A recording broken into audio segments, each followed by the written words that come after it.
Imagine graduating from IIT with director's silver medal for overall outstanding performance. Imagine getting into Cornell and declining it. Imagine being a professionally trained artist and owning your own Instagram page and then covering most of the country traveling. Doesn't it sound amazing? Won't you be so proud of yourself if you had all these feathers on your cap? Well, presenting to you the guest for today, we have amazing Anushikha Singh for today's episode. We welcome you, Anushikha, and thank you for taking out your time to join us today. So I'll give you a background to the audience. So Anushika and I went to the same school in Karnal, and I was a rather introvert kid, and I didn't used to interact with other people from other classes as much. So in school, it was just like a hello, hi kind of relationship. But it was actually after school that both had a break kind of a time, and we got connected, and we realized we connected on a certain level. We thought us in a certain manner, and we felt like we clicked. And since then, we have strengthened our friendship. And I thought I couldn't find a better person for an episode of Perspectives. So we have her, and we'll listen to her now. Welcome to everyone who's listening to us. Welcome to episode 4 of Perspectives with Sanjoli Banerjee. I hope you've been enjoying and watching our previous episodes with people from different parts of the world. And finally, hi Anushika, and how are you doing? Hi Sanjoli, thank you so much for your kind introduction. That was so nice of you. I'm doing really well. I'm currently in Mumbai and yeah, I'm having the time of my life here. That's amazing. I can see that on your face. So, for the audience to know, what are like you said you're based in Mumbai. So, what are you doing there, and are you happy doing what you're doing?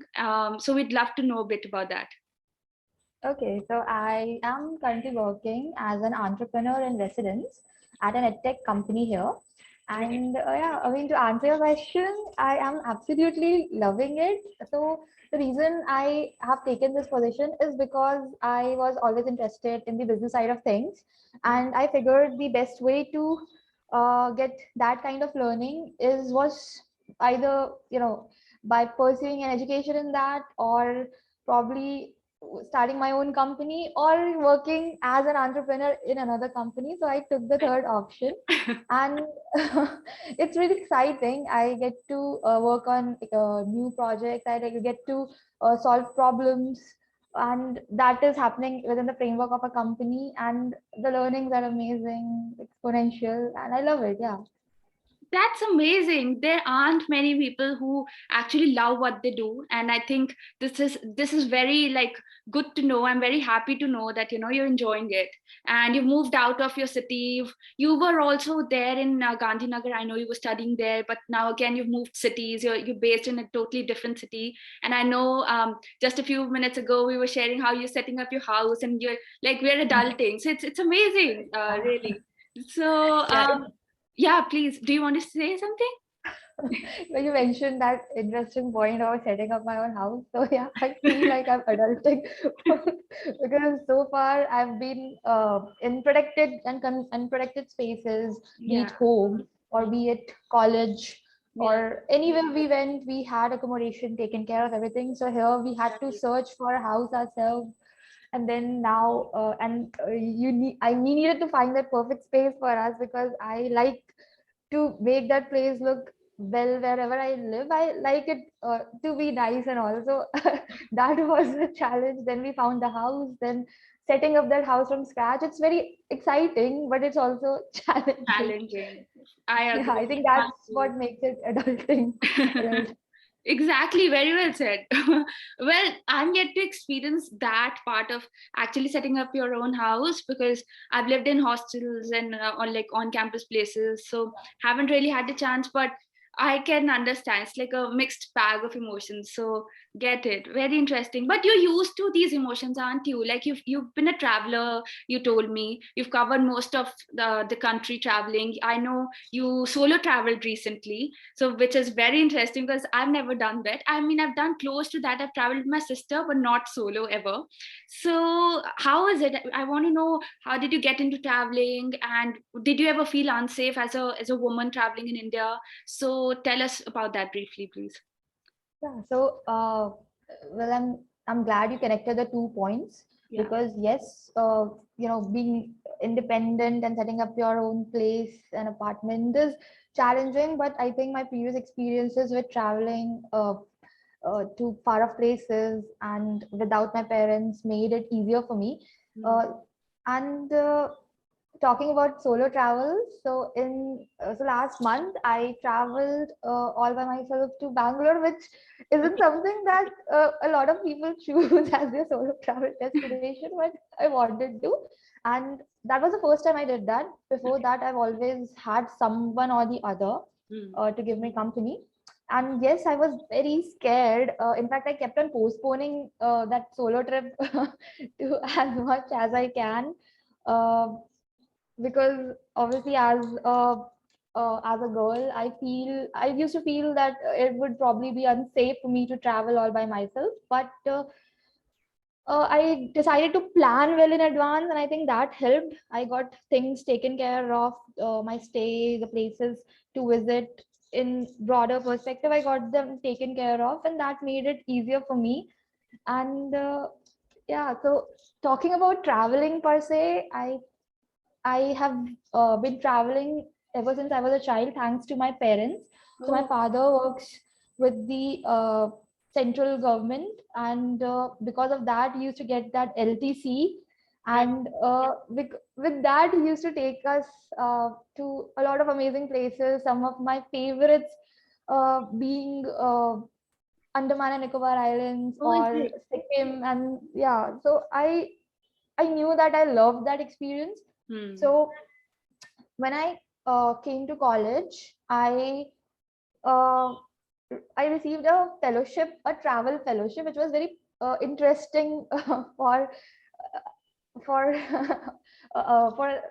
an institution to provide you with, because Yeah. that's something not many people have heard of. So that was very peculiar of my institute of Okay. IIT Gandhinagar to provide me with the travel fellowship.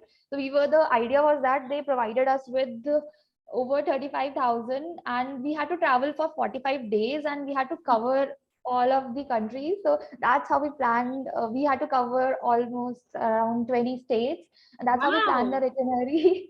And it was challenging. We had to travel in general class or whatever that was. I Sleeper, forgot. I sleeper think yeah, class trip. sleeper class. Yeah, sleeper class. That was a given. Okay. Uh, it was very exciting. It helped me get out of my comfort zone, and Absolutely. while it was very exhausting, it was Oh, is also it? very fun, and that stayed with me. You forget Hmm. about the exhaustion after a point of time, and Right. the good memories, the fun part stays with you. And I Right. knew that I want that feeling again and again. So luckily, I have got two other fellowships, Okay.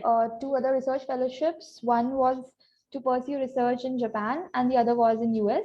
So when I Wow. went to both these countries, I knew that travel had to be an important item in my list So of you've things to do. basically you've like started from Karnal, which is like a small city, or not many people have heard of it. You started from here, you moved to Gandhinagar, and then from Gandhinagar, your college sends you across places and you travel most of the country. 20 states is like big, like you've traveled a lot. And then Have traveled. from there you become a globe trotter and you travel to different countries. This is amazing. Like this is really very interesting, and I'm sure you must have grown through your travel experience so much, because you've to manage so many things on your own. You meet people from all walks of life. I'm sure that must have really impacted and like refined your personality, isn't it? Definitely. Talking about growth, as I said, that I've been in protected spaces. Yeah. So one of the parts of that was that most of my day-to-day activities were taken care of by my parents, and I did not do a lot. My only task as a child was to play, have fun, and study. Right. So actually, two tasks. So everything else was taken care of my parents, no worries whatsoever. Hmm. And so when I started traveling through my fellowship or to other countries, and I had to do things on my own, that definitely was a challenge. And all of a sudden, I saw myself growing up and Hmm. taking care of things, being responsible for bigger things, Also and maybe even in a vulnerable position, isn't it? Because you yeah, are all by yourself and you have to take care, you have to manage your own things. And I like to point out here to, like, for the audience, how Anushika was not exactly on family tours where people spend lakhs of rupees traveling across Europe and all that. It was all because she'd earned those travels. So this is something worth appreciating. You earned a travel to the US, to Japan, to across India, and you managed in minimal expenses. Like you said, like your college provided you a fellowship of a few thousand rupees, and traveling in a normal sleeper class, you were not taking flights or something. So I mean, traveling has also like various dimensions, and this is something which helps you grow. If you're going by flight, I think that's more privileged, and you somewhere skip the reality of the world. So very, very cool.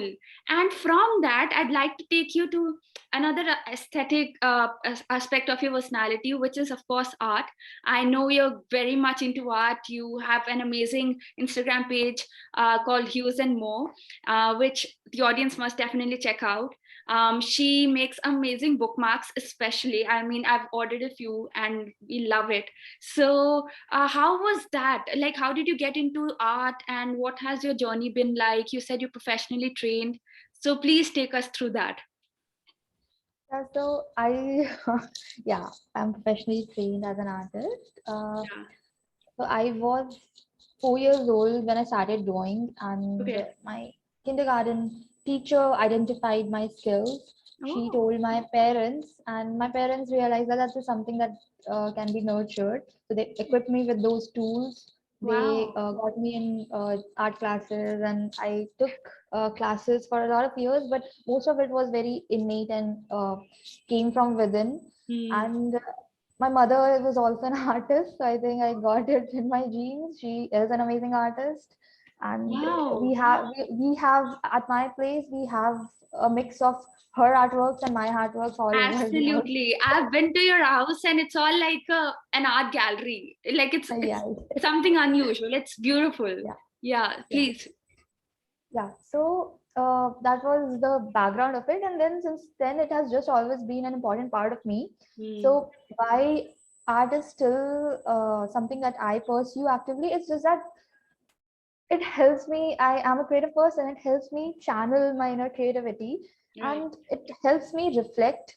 Hmm. uh, these days, over the last 2 3 years, I've been using art as a medium to know myself better, to basically channel whatever is going on. And other than that, I think whenever I go anywhere or whenever I see anything, I am now able to see those things through an artist's eye, and that really adds flavor and colors to literal colors to my life. Because Yeah. I was actually remarking, I pointed this out the other day with a friend, that there was this empty street and there was nothing. It was not something that you go to place. I mean, that you would go to specially, but and we were just having. I was just having tea with my friend, and he remarked that is this a nice? Is this a quiet place? There's nothing here, we should go. And I said, no, there is something here. Just look at that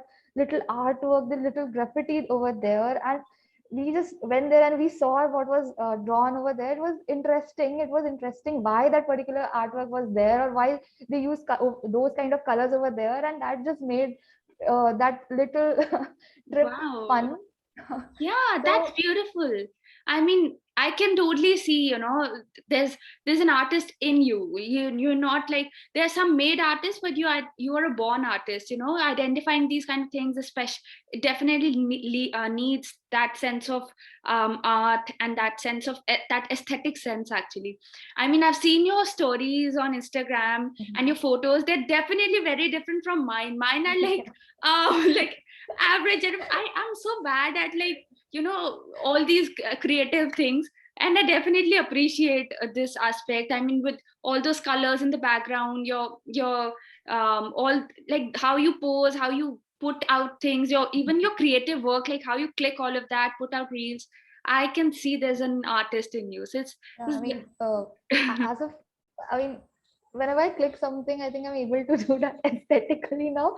And it's not yeah. something I learned, it just becomes aesthetic because I am drawn to the creative and the aesthetic aspects of things. And but other than that too, because I feel because of my background as an artist for so many years, for around 19 20 years, I think that has stayed with me in another way, that now my creativity, I'm able to show that creativity in other spheres of my life. Whenever I told you that I am interested in the business side of things. Even Yeah. there, I'm able to think about problems and come to Mhm. creative solutions for them.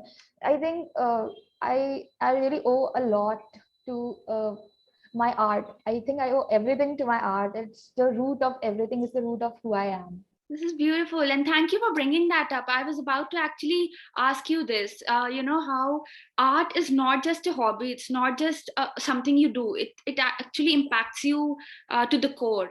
And as you said, your perspective has changed. The way you analyze things, look at things, how you solve. Absolutely, it must be impacted. So this is very interesting to look at things from that angle. I'd also like to ask you a little off the track question, which is, I know that your father, he has been the former director at NDRI, the National Dairy Research Institute in Karnal, and you've been at IIT. Both your brothers study, I think one of them is at IIT Kanpur, the other is at Triple IT Raipur.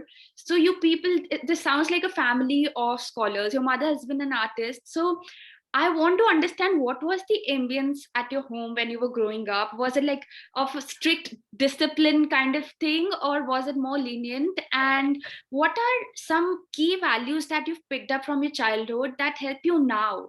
Like, if you see in hindsight, is there something that, that kind of environment gave you, and you're thankful for? So, a sneak peek in your childhood, please. Yeah, so I'll probably I'll probably get scolded for saying this here, but my parents were reasonably strict with us for studies, for academics. Right.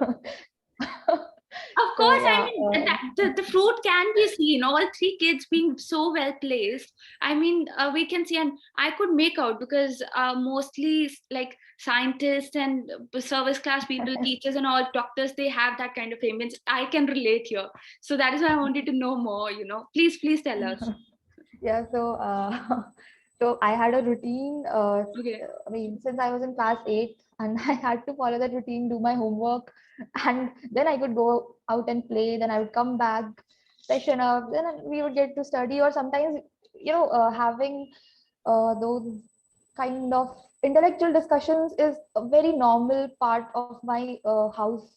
It's something that we still do. We talk about these days. We talk about a lot about different startups and who's doing what and why are they doing it, what problem are they solving. So that is something that not many people have in their houses, but True. it's True. something pretty common. That is a discussion that I, my brothers, and my father have on a daily basis. So that is one thing.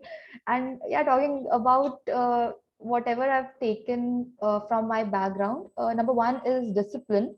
So Hmm. I've realized that in order to achieve your goals, you need to be disciplined to a lot of extent, and Right. you don't need to burn yourself out, but you definitely need to be focused, and you need to work hard if you have something, if you really want something. uh, Number two is, I think this is something that I should place at the first point. It's that because of my parents, I have learned to dream big. I think I have these goals, and those goals are very exciting to me. They don't let me settle for less, Hmm. and I love it. I love that thing. So that really keeps me going. It's coming from within, and it's coming from within because I was brought up that way. I was brought up, you see, my parents, they came from a background where it was, where you are associated with a cause, Sanjoli yourself, Yeah. which is equal rights and equal opportunities for both boys and girls, men Yeah. and women. So that was something that my parents did really well. They never made me feel, even for the tiniest bit, that I was a girl. And coming from their backgrounds, where girls were not given equal opportunities, they were made to stay back while the boys and the men of the house went out to work, to study, whatever. Hmm. uh, it happened with my mother, it happened in my father's family too. But my parents, they did it right. Ever since I was 3 years old, they got me into different kinds of classes. I was into skating championships when I was in class, when I was 3 years old. Oh, really? Okay. Yeah. Well, we didn't know this. Another feather to the cap. Okay. Yeah, but I was a lazy kid, so I left it after that. I was a very lazy I child. think skating is something that most of people, like kids from our age, have done at one point of their lives. I too was like into skating for some time and then I left it. So I think our parents tried their We best had to, introduce us to different activities. Yeah, yeah, yeah. That was very nice of them because that opened us up early on, and we were able to find out. I think that was how I also started. I realized even as a child that I love art. I naturally gave up other activities like dancing and skating and swimming and all. I mean, that stayed for health purposes, but Yeah. not that much. And I naturally grabbed onto art or something creative, that's something else that I like. Right. And other than that, obviously, my focus on studies, that was also there. I'm really grateful to I them for just this. love it. I just loved hearing this. And it's so inspiring on how you pointed out, how your parents were mindful about bringing their kids up and the way they brought you up. And it totally reflects, on the way you are confident now. The way you carry yourself. You're able to travel. You've made your own space. You've been into best schools. So all of this, I think, your background, your childhood, the way your parents brought you up definitely matters. And it's just beautiful hearing that, all of that, and how you pointed out to certain key values that our audience, especially a young audience, can learn from. The value of discipline, absolutely very important. So this was great. I'd also like to take you to another aspect now, wherein I know you got into Cornell, and this is like a dream for so many people, and you don't normally share this. Like, I just happened to know this because I was ranting about getting into a certain university of my dreams and then not being able to attend that due to COVID, etc., etc. And you told me that even you'd gotten into Cornell and you declined. What's the entire story? Why did this happen? This is going to be like the headline of this episode today. Please let us know. Please.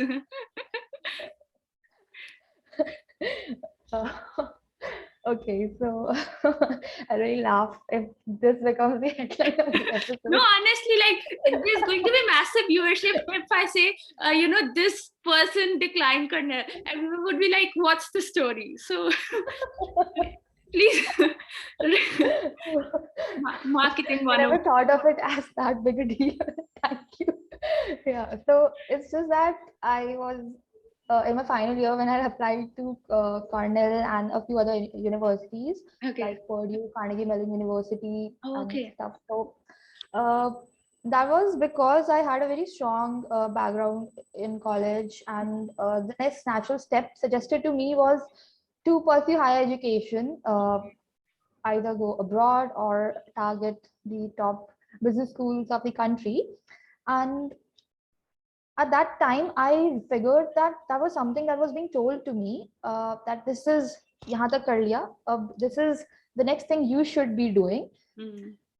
And at that time it just didn't feel right with me. I felt ki I guess I needed to do something else. I was my own individual. I need to figure things out on my own and really know that this is such a big decision. A lot of investment of time, financial investments would go into this. And I Hmm. figured that I should be extremely sure about it, or even if not sure, but that should at least be my decision. I can have my doubts, that's allowed, but it should be my decision, not something that is told to me as the next natural step.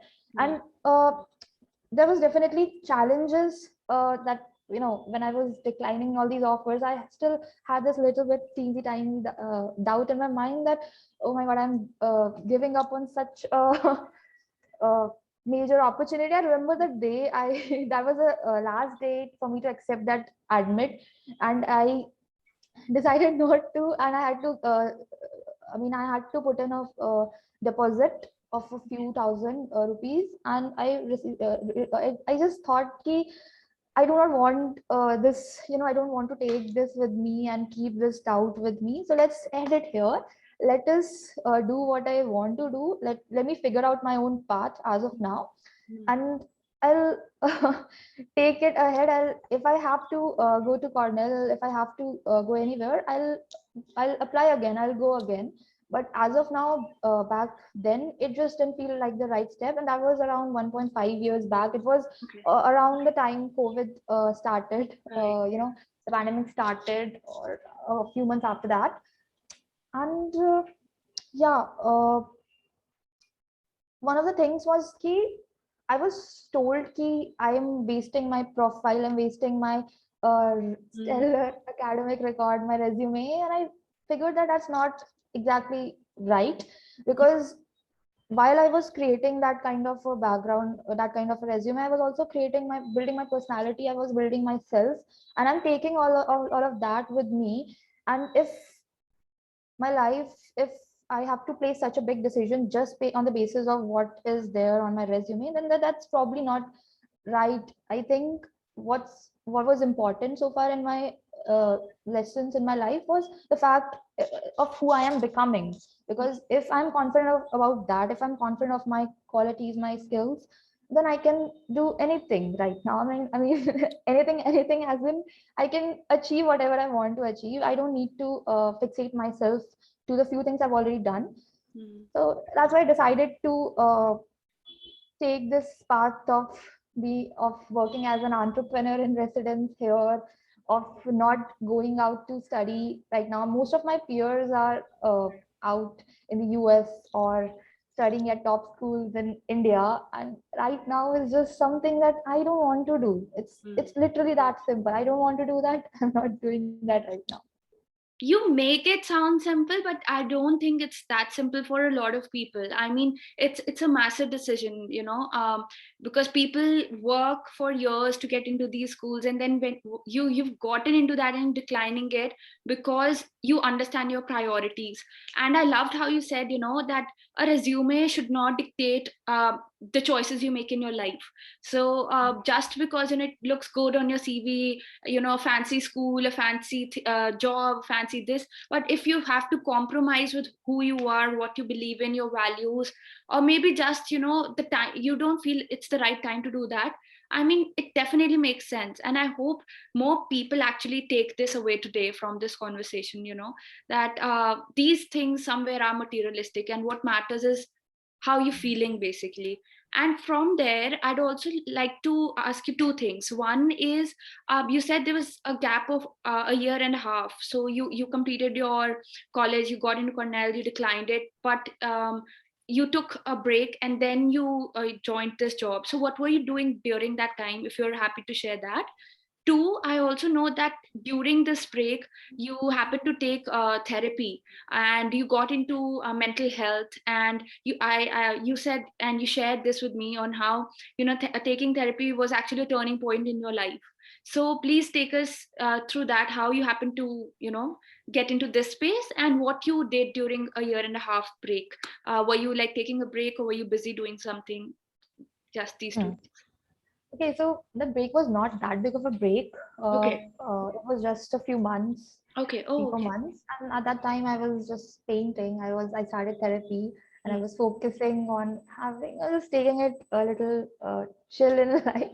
So Fair. that was what I was doing. I figured that I deserve some time off of everything, and Absolutely. I at that time I mean our semester was also delayed, so later on my Okay. semester started, and so I basically joined my job month after my semester got over. So it Okay. was not exactly a break. It was just a couple of months here and a couple of months there. And I when I got time to do anything I want, and I just took it chill.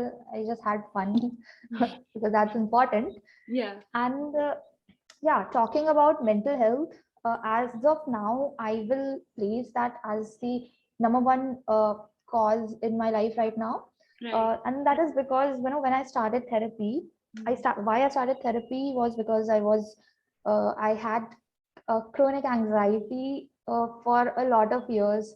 Okay. Uh, as a teen, it started as a teenager, and it continued for several years. And I really struggled in college. We had counseling services available in college, but I still was not able to figure things out about myself, or why I was having all that anxiety.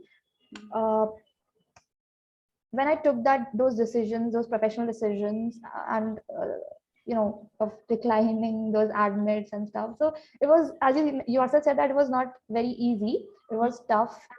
That coupled with uh, personal things here and there, I realized I needed to work on myself. I needed to figure these things out, and I started therapy. Mm. Just within a couple of months of starting therapy, I realized that I have been to all these amazing schools and colleges and part of universities for my internships. And I just figured that this was something completely new for me. We haven't been focusing on our emotions, especially in India. We literally don't talk about our emotions. We talk about everything else. We talk about our goals, everything, talk about hustling hard, but we don't talk about taking care of ourselves or what's going on within. And that is such a big gap in our system. And that's when it hit me that the world right now really needs to know about this. And I decided to channel uh, this in other forms. I'll come to that after some time.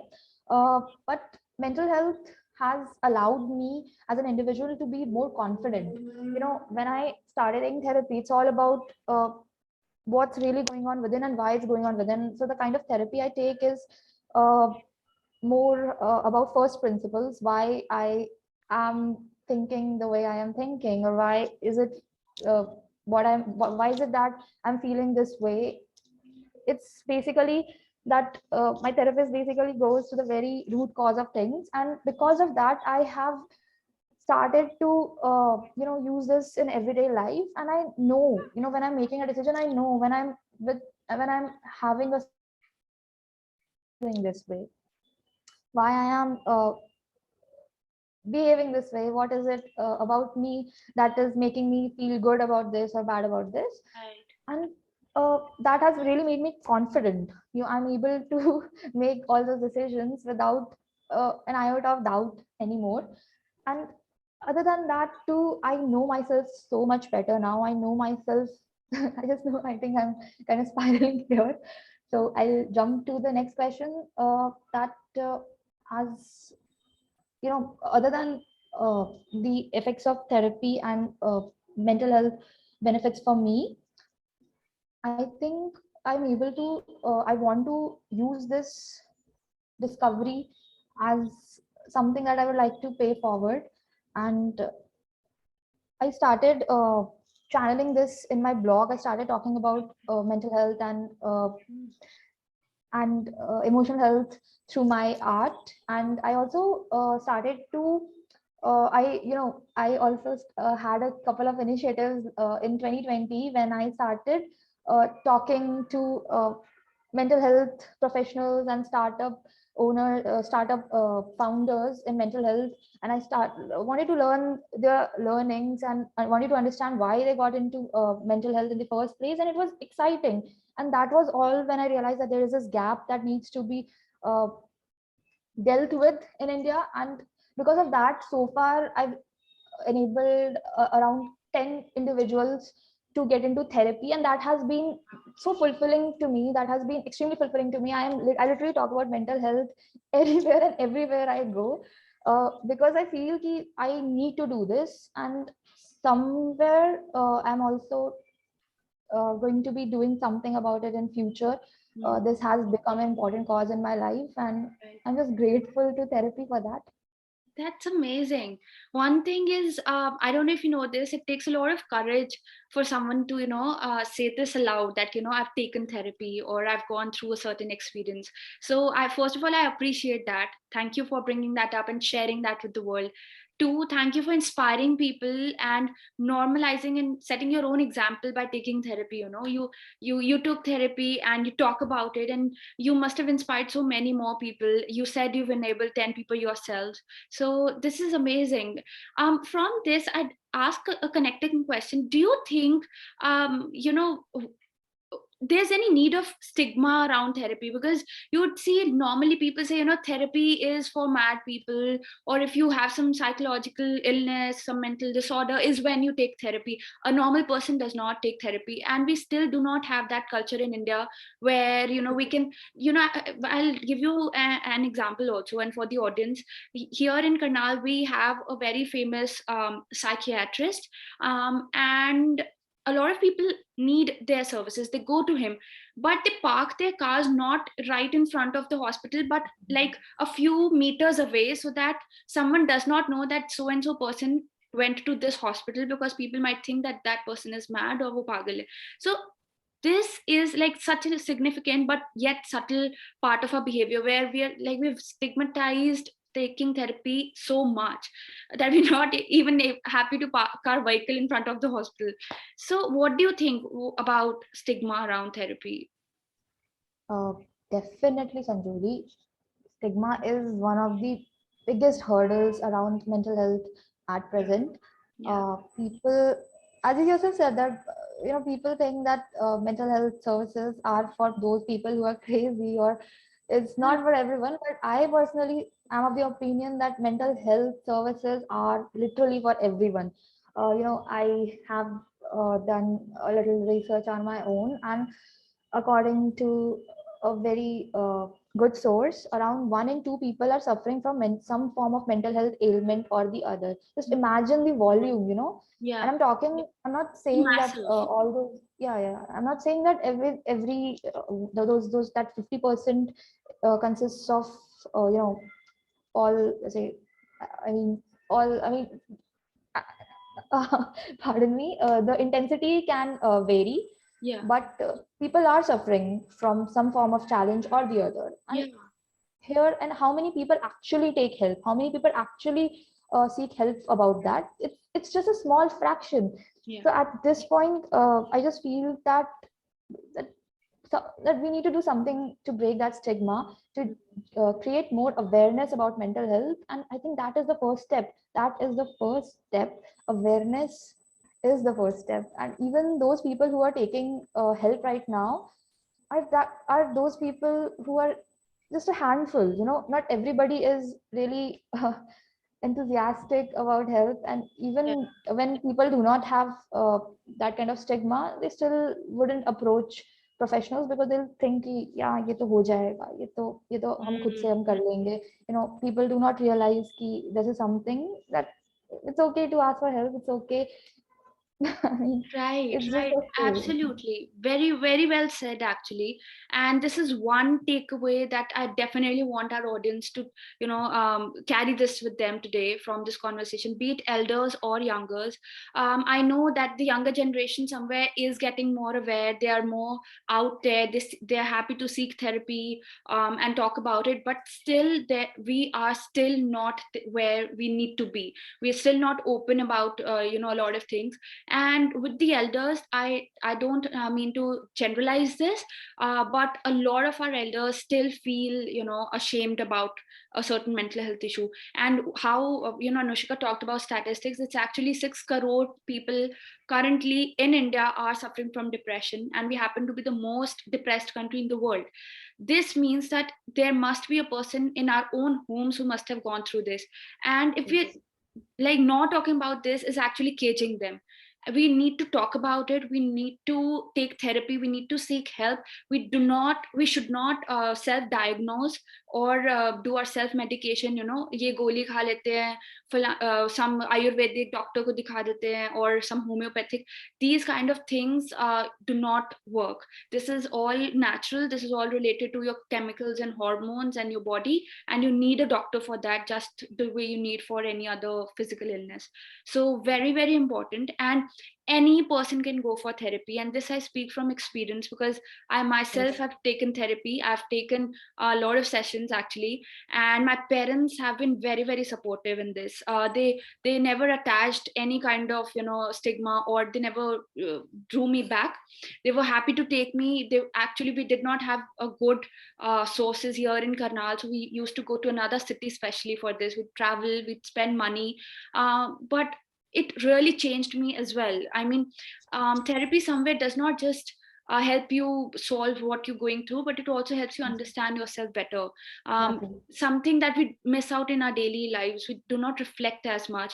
We do not know who we are, what we want from our life. Are we perfectionists? Are we chasing wrong goals? What are we doing? Exactly. All of these kind of things. And it's important that a professional can take you through this journey. So it's Yes. amazing, and I'm so glad we could talk about this. And I hope more people get comfortable to talk about this, to take help. And this brings us to the end of the conversation, because I've loved the conversation and I don't want to end. It's just that I feel pity for our audience who might be listening to us, and it's been a while. Anushika, what are your future plans, both as a person and as a professional? What do you hope to achieve or become in the coming times? Okay, so I, as a professional, I hope to uh, have my own business. I really am passionate about that, and that is why I'm learning, equipping myself with all these skills, and I want that a lot.